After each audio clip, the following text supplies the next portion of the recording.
Welcome back to Worst Seats in the House. Michael Russo, Anthony LaPanta, back in a very smoky, hot, muggy Minnesota. Makes us really crave going back to the French and Italian Riviera, where it was only like 95 degrees and muggy, but at least we could breathe, Anthony, as opposed to what we're dealing with outside. Yeah, and it really is amazing kind of how it just arrived. And I hadn't read a lot about it. Like, apparently they knew it was going to hit yesterday afternoon. I was playing golf yesterday and it was hot, but then right toward the end, all of a sudden the smoke moved in. And yeah, I got home and was mowing the lawn last night, and when I came in, I was like, wow, I kind of feel like I have a sore throat. And then Yeah. you just kind of put together like, well, I suppose was mowing the lawn inside a large bonfire pit, it seemed like. But yeah, it's at least the sun, I can see the sun in my yard now, so maybe it's about to lighten up. Our next live show is July 20th. That is Monday night at 7 p.m. at Elsie's. So come on out to that July 20th, 7 p.m.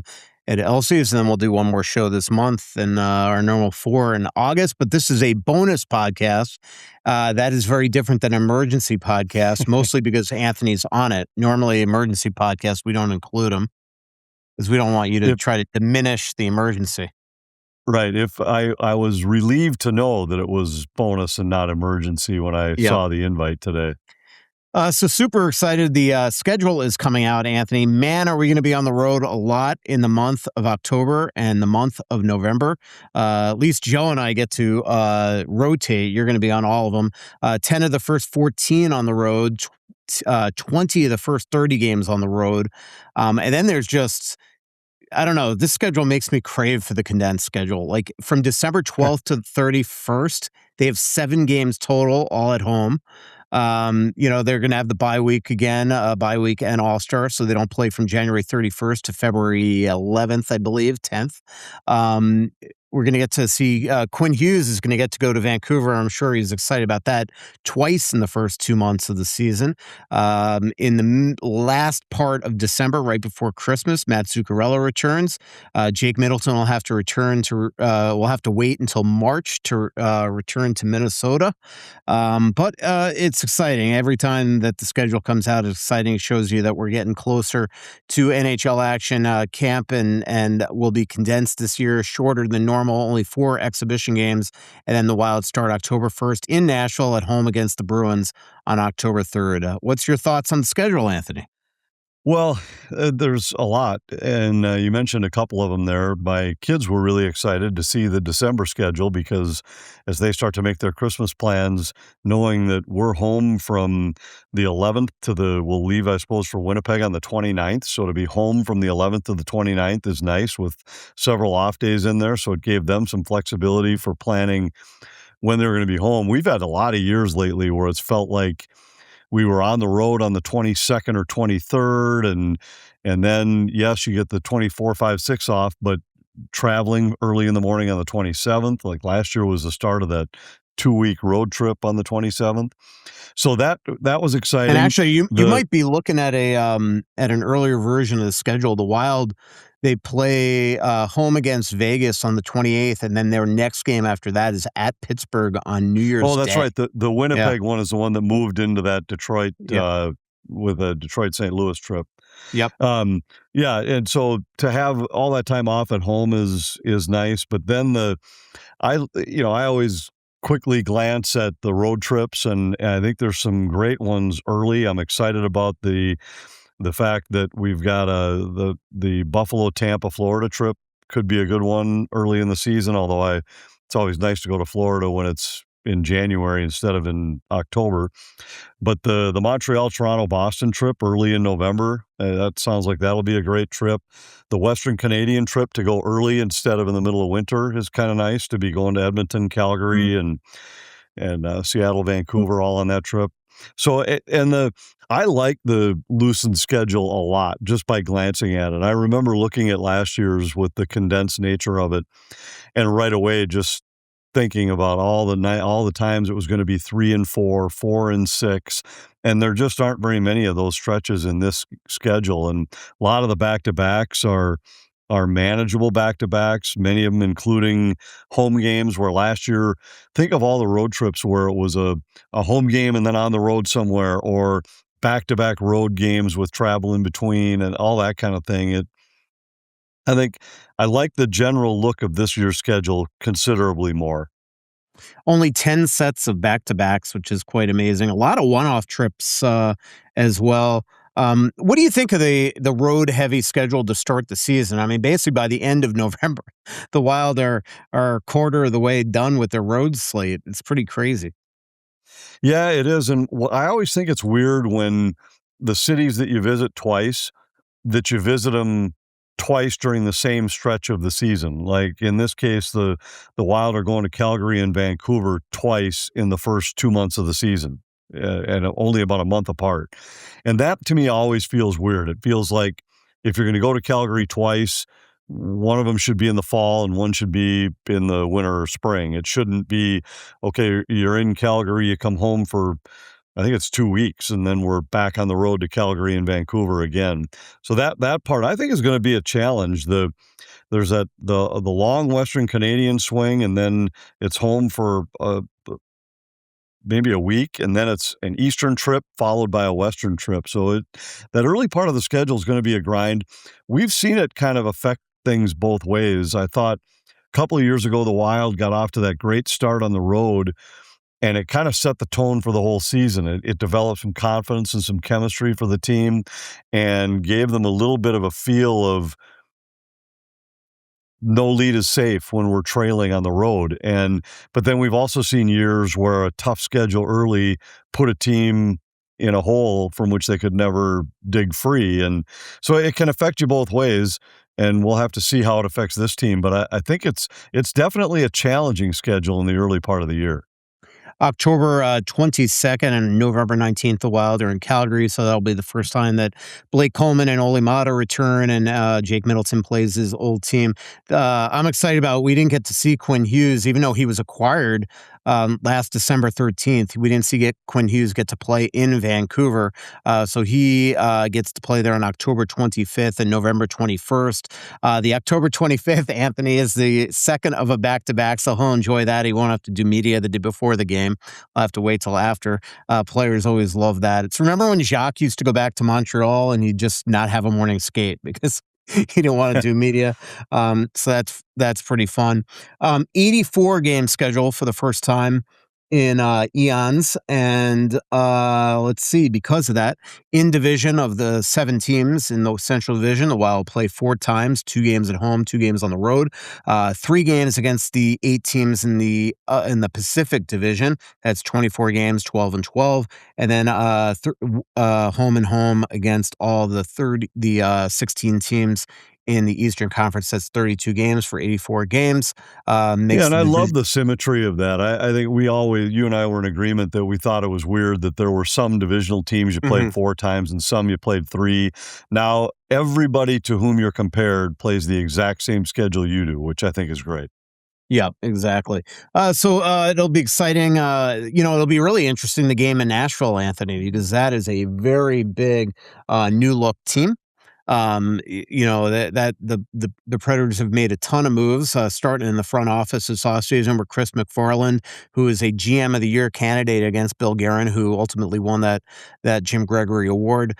He leaves Colorado and goes to Nashville, and he has absolutely changed that organization in a giant way. So that'll be a fun game, and then the Bruins at home to open the home slate. Yeah, well, and obviously, anytime it's home opening night in anybody's building, you know it's gonna be a challenge, and the Wild face Florida for their home opener as well this year. I think those are the only 2 openers on the road the Wild have, but the I think Buffalo is gonna be an interesting team to watch. Can they match what they did last year? It certainly would lead you to believe that they possibly can. I think Tampa is gonna be back as one of the teams to beat in the East.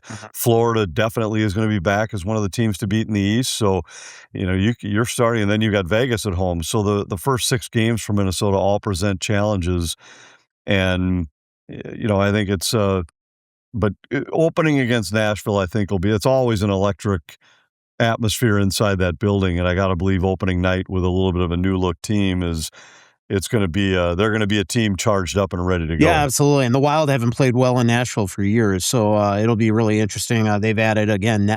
They brought in Maverick Bourque and Labushkin in the one trade.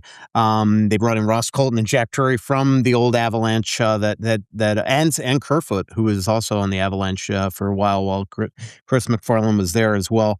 And then Brady Tkachuk will make his home debut against the Wild on October 10th.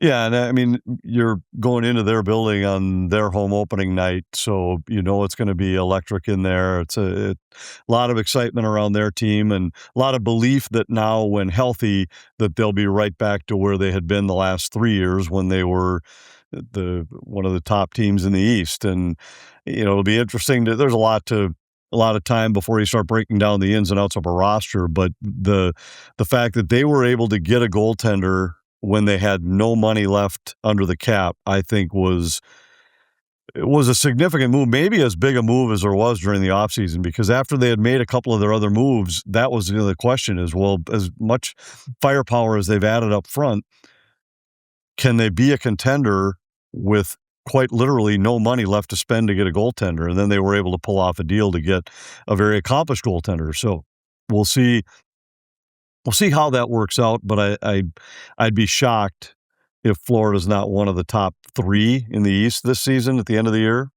Hey, it's Russo for Aquarius Home Services, your independent authorized Connecticut dealer. It's summer, and that means home improvement season. At Aquarius, they know managing a household and all the expenses that comes with it is no easy task. They also know how important having worry-free water is in your home every day. Your family deserves water you can trust. You use it every day for drinking, cooking, cleaning, and bathing. That's why I'm excited to share that their summer trade-in and trade-up program has started. Trade in your old water softener and trade up to a Connecticut whole home water treatment system. The best part, get an additional $500 off on top of their summer sale prices. Say goodbye to hard water, rust stains, and unwanted contaminants, and hello to cleaner, worry-free water flowing through every faucet, every day, all day.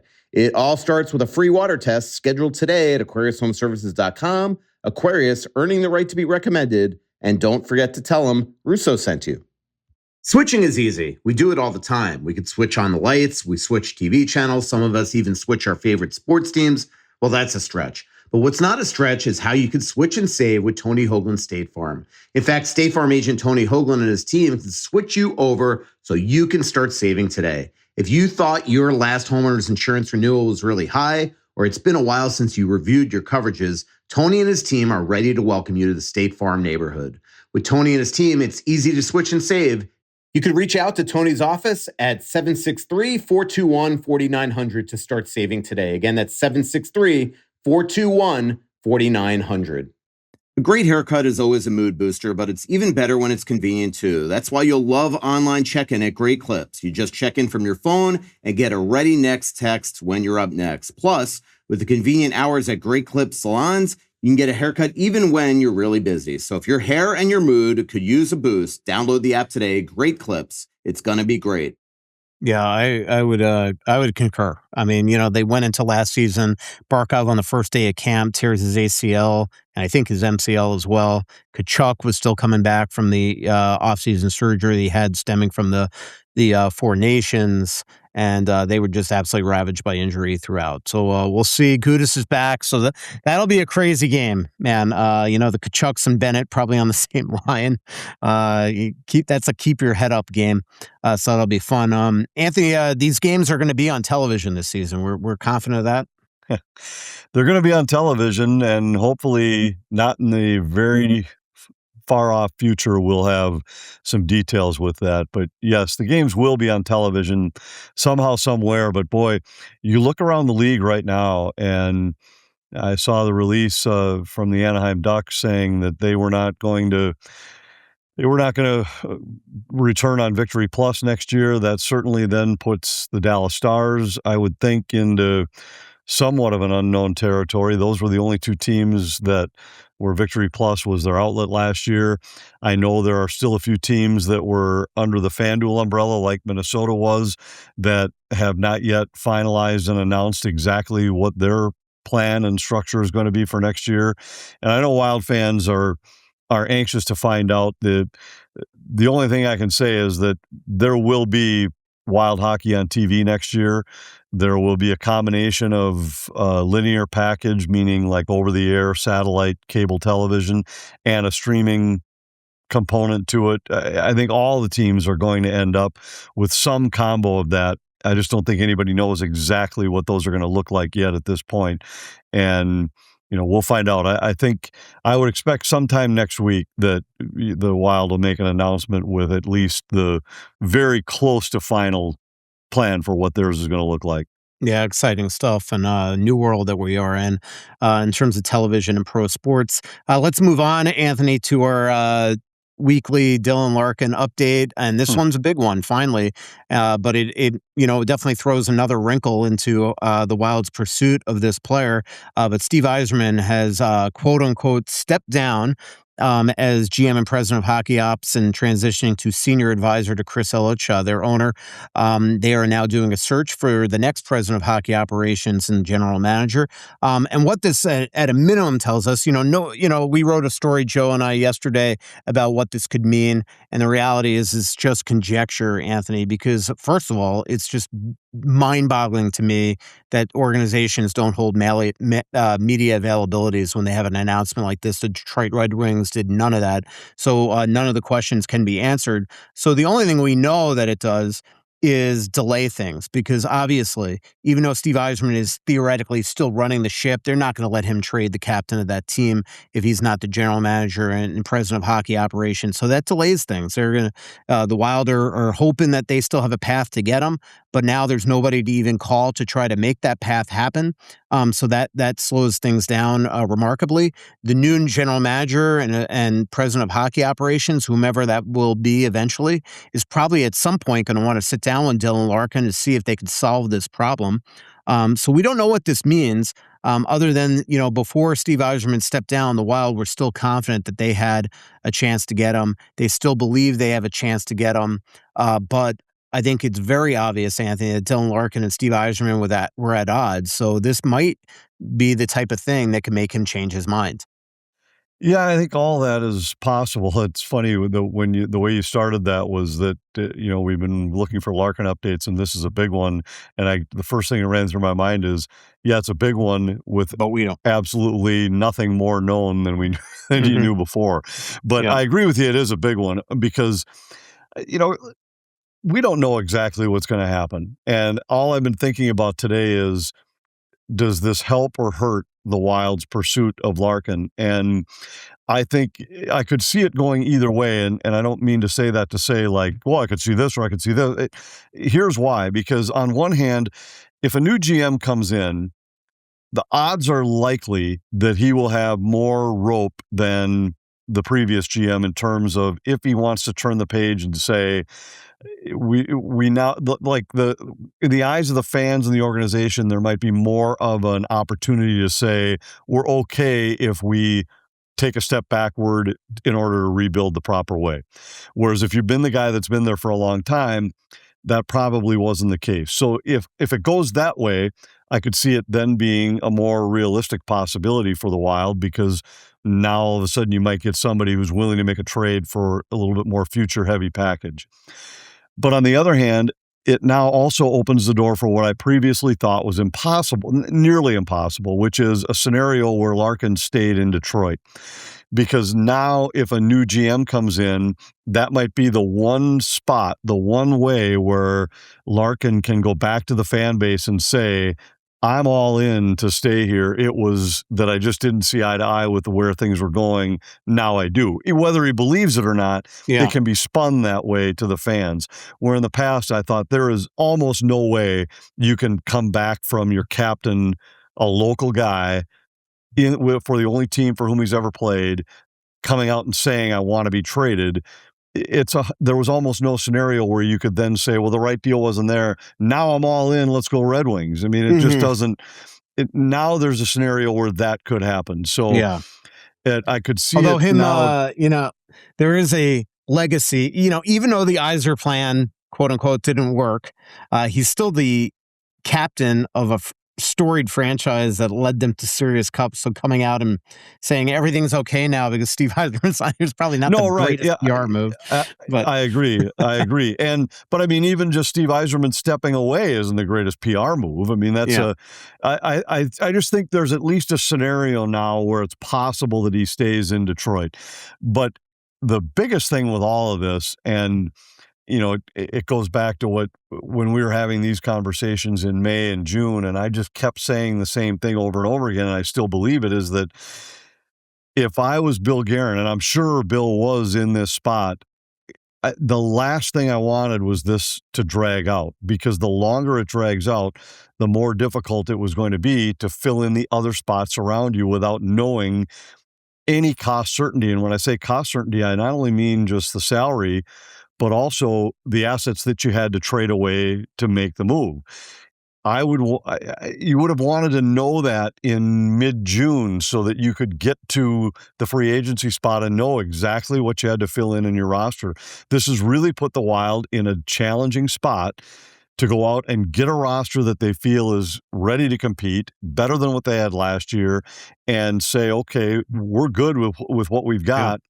But at the same time, maintain flexibility that if Larkin or somebody like him comes available, you can still make that move. It's a really difficult spot. And we'll have to wait to see what happens, because, if all of a sudden Larkin does get moved, and let's say he gets moved somewhere else because the Wild just didn't have that flexibility that they may have had a month ago, that's going to be a tough one to swallow. And I'm not saying anything that Billy and his staff didn't know. I'm certain they wanted to get this done before that free agency time, but it's what, as a Wild fan, I would have been concerned about, to say, without knowing if plan A was going to work, and if it did, what the cost was, it was really hard to get too far down the road, because that might have eliminated plan B, C, D, E, F, or some combination of those other plans. Yeah, I mean, I know that when Brady Tkachuk, really, even though he put him on their short list, made it very clear that he wanted to go to one team. I know they were disappointed, but the other part of that was they were still felt that Dylan Larkin was the better match because he's the center. Now, I bet you they wish that trade went through with Brady Tkachuk, because now to your point, there's probably a better likelihood that this is the roster on opening night than not at this point. Unless they go out and, get a couple wingers, whether it's a Patrick Kane or a Tarasenko comes back or something like that. Right. Right And now, I mean, there's just no centers out there. right. And I think they like the deals they made, but Yeah. if you knew exactly what you had to give up to get Larkin and had added Larkin, or knew that Larkin was out, your hands wouldn't have been tied in any way during any of these other pursuits of free Yep. agencies or trades, or any other moves that they've made. And now you've just kind of had to, okay, we got to make moves that we like, that could be good enough if that's all there are, but also moves that don't back us into a corner and prohibit us from making the deal we all hope we can make. It's just going to be fascinating how Dylan handles this now, because also, it's hard to unpack this. Like, Werenski at least nipped it in the bud right away. I mean, the fans in Detroit are ticked, and are they going to just forgive and forget? I think it just makes it a lot difficult. So I still think there's a better chance than him moving than not. But this certainly slows things down, and is going to make this drag on further and further, because I just cannot imagine that Dylan Larkin is getting traded without the next heir apparent to the GM in place. So, Well, right, it has to be after that. But yep. I mean, that's kind of exactly my point. Is I still think it's probably 60-40, 65-35 that he gets traded, but 2 weeks ago, I would have said it was 95-5 that he was going to get traded, and that I thought Yzerman was just waiting for somebody to blink and up an offer to a point that was beyond what they had offered so far. I mean, I don't know what if you had to assign a number value to it. Are you somewhere in that same neighborhood? I mean, I'd probably say it's 60-40 that he's playing for somebody other than the Red Wings on opening night. I agree, and the question is, and what the Wild are going to be hoping is that the next GM or president of hockey ops actually, goes in there and says, "All right, I'll take the futures," because the Wild, there's just nothing more that they can offer. Their assets are their assets. They're not going to suddenly, they're not going to miraculously have new prospects, and they're certainly not trading any core players off their roster. So we'll see where this goes. Anthony, before we go to X questions and wrap up this bonus edition of the pod, and remember July 20th, 7 p.m. at Elsie's, our next podcast. How was the rest of our European vacation? What do you think of Monaco? And all that type of stuff. Nice was an incredible city, huh? Nice was incredible. It was my first ever trip to France of any kind. Yeah, so I loved it. We had a couple great trips mixed in there, little day trips in there, and going back to Cinque Terre was a lot of fun. Had a great pesto making class there that was entertaining. We had such a great group on this year's trip. Yeah. It really was. It was we had more new people, I think, on this trip than any we've had recently. I don't know the exact number, but maybe 14 or 16 that were new, and a lot of old friends that have been a part of a lot of these trips. And I just thought it's always fun to see how the group meshes together. And this seemed to be a group that meshed very well. And we had a lot of fun telling some of the same stories we've told, but also some new ones. I loved Santa Margarita and Portofino. Those were cool little towns. And the vineyard stop in Piedmont, which I guess that was before our podcast but the Barolo stop was incredible. I was happy with the wine that's making its way back to Shoreview from this trip, a little olive oil, some vino that we'll enjoy over a good Sunday dinner. Weather was great. It was kind of fun being in France. Tell everybody about our trip up to the other winery in France. You had to do a little exhausting. Luckily you do your own landscaping at home, so you were able to. I was in the back of the bus, so I couldn't help because that would have taken me getting up and walking off the bus and sweating. Right, but tell everybody what happened. Yeah, you had made a point that you had to get out the back door of the bus, not the front, with some... Exactly. Apparently there was kind of a Lord of the Flies thing going on in the back of the bus with anarchy with what doors people got out. No, we were going up to this local vineyard, and the bus had to go up these windy roads around a mountain, and it was tight. There were some like hairpin turns that this bus could barely get around. And the woman from the winery, and I wish I could remember her name right now, but I can't. She was like racing ahead of us in her little smart car to like stop traffic from coming around the corner so the bus could make the turn. But we got to a point where we had gone through a couple kind of low hanging tree branches, but we got to this one that was quite a large branch.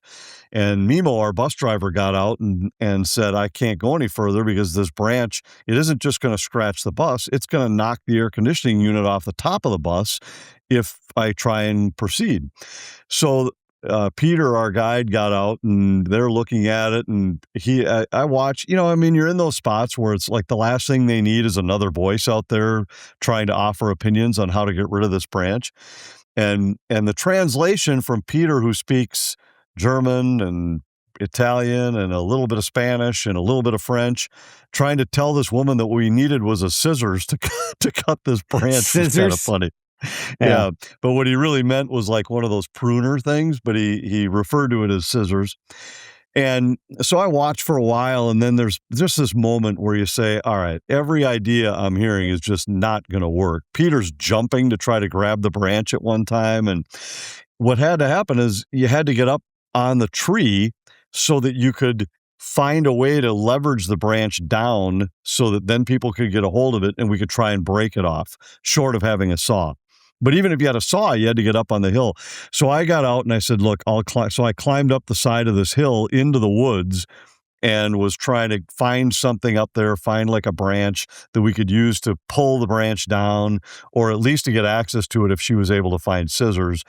And that worked. I broke a branch off the back of a tree, handed it down to one of the other guests where they were able to latch it over the end of the branch that was hanging over the road. That got us enough leverage to where with three of us hanging on the branch, we could snap the branch. And therefore the bus was able to drive by. But One of the guests got a great photo of me reaching out of the trees with this tree branch, and the only thing you can see is my arm coming out of the trees, which was kind of a funny picture. So we got up to the top. Mimo got us up the rest of the way, but then he couldn't turn the bus around on any of the roads up there. None of the roads were big enough or space was big enough. So he just had to drive down the mountain on the other side and then drive back around and wait. Had to get shuttles to get us down there. And the woman the whole time is like, so many other buses have made it up here, many other buses. And Mimo, Italians always sound like they're pissed off when they're talking no matter what. And Mimo's waving his arms like a fine Italian would. And the bus is all scratched up on one side. So yeah, I bottom line is we got up there, but as always, we just always have a little twist of adventure on these trips. There's always something with the bus going up a mountain. We've had a lot of those. I'll tell you who I was got some pissed. good scratches on my arm from being in the woods. I don't know if you can see them on here. Oh, wow.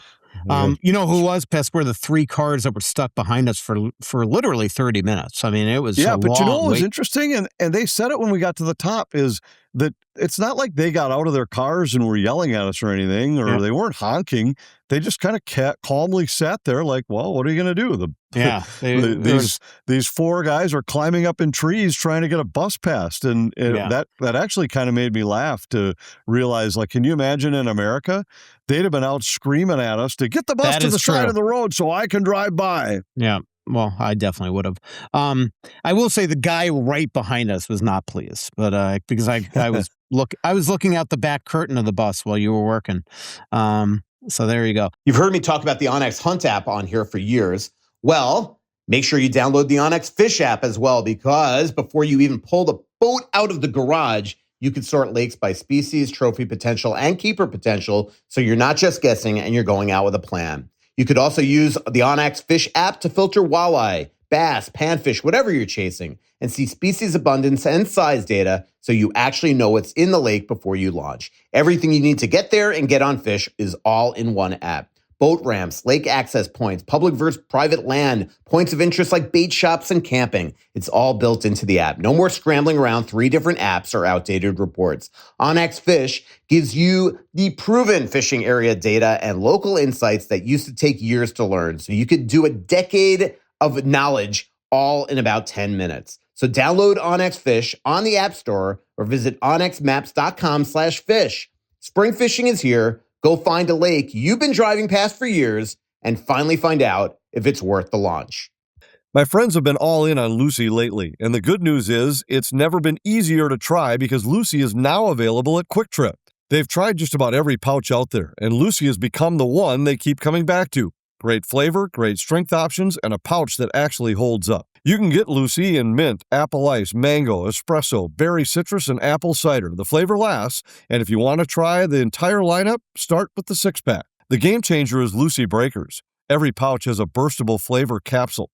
Bite into it for an extra hit of flavor and a smooth kick that keeps going. My friends call Lucy top tier, and they recommend it to everyone. Give them a try. Get 20% off your first order when you buy online at lucy.co/worstseats with promo code worstseats.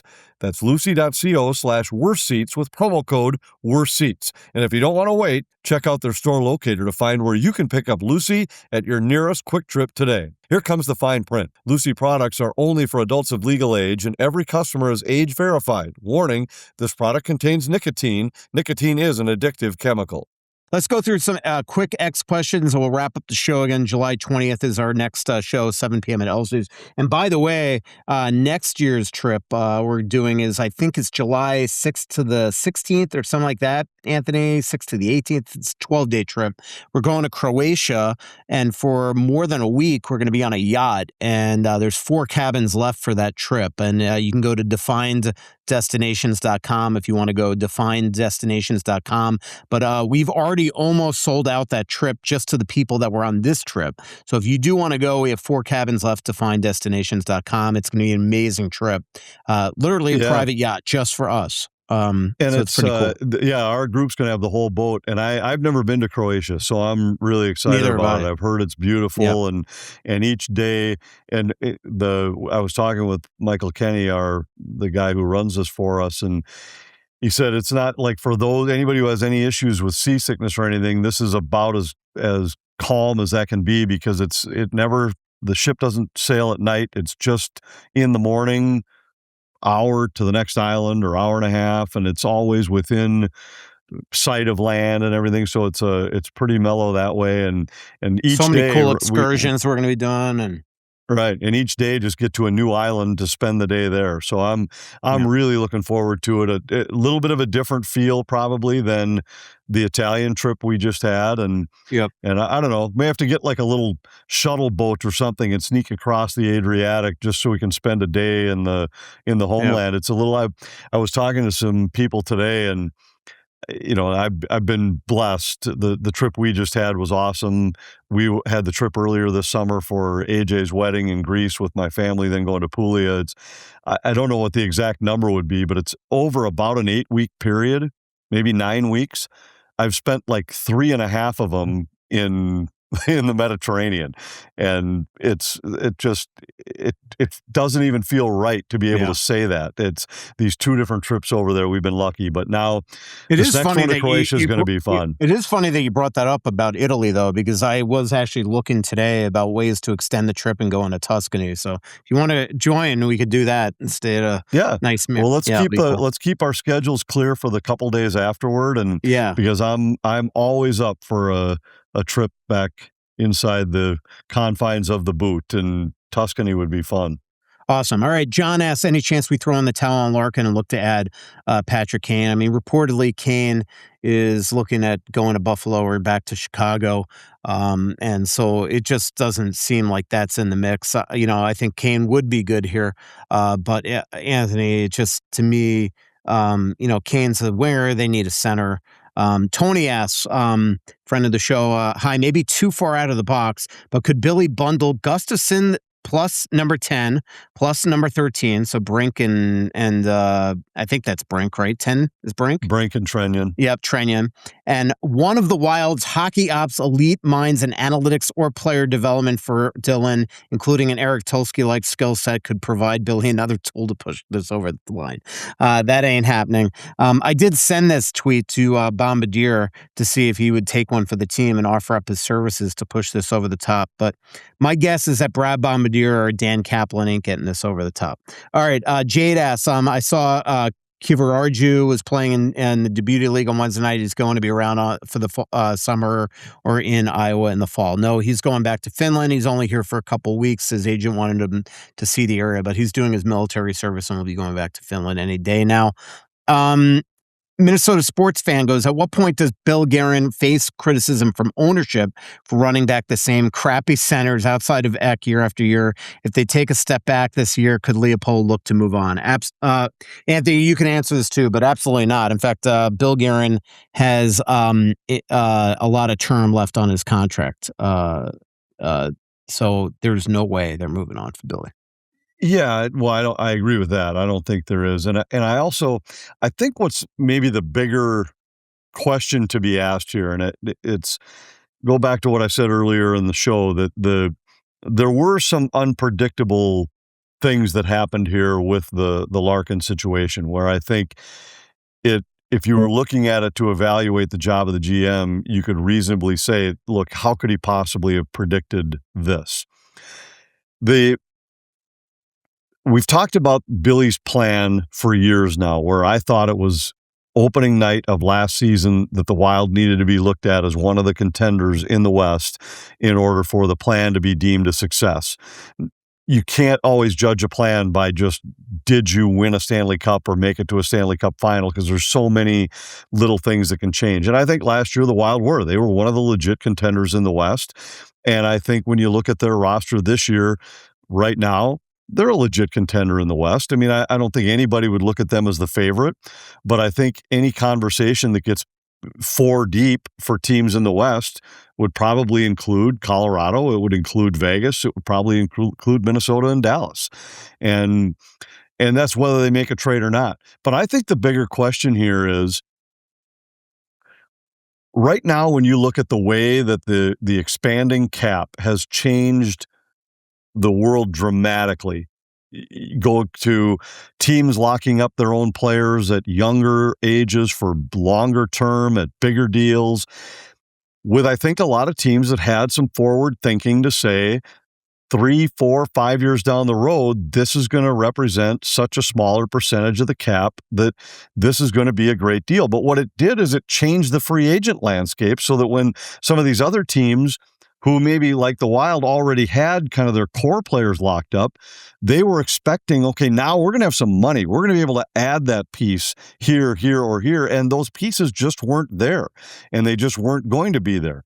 And I think, then you take it to the next step with the Philadelphia offer sheet to Leo Carlsson, where the Ducks were trying to do the same thing with Leo Carlsson and extend him. And the Carlson camp just kept saying, well, wait a minute, let's just see. The cap's going up. I think there's going to be more money out there. And sure enough, Philadelphia was in a spot where they had some money to spend, but there were no free agents out there. So they had to go this route. So I think all I'm saying with all this is that the landscape changed so much in these last 2 off seasons that I don't know that it's fair to say any GM should have been able to accurately predict what was going to happen. I think that you get so used to, well, if I've got this much locked up, that's going to leave me this much, and on free agent day or making trades on free agent day, that's always been enough. And this year, there just weren't the names out there that there normally have been to fill whatever void you had. Correct. Mish says, hope to hear how visiting Monte Carlo was. We both loved Monte Carlo. It's just beautiful. Lots of money there, lots of big yachts. Yeah.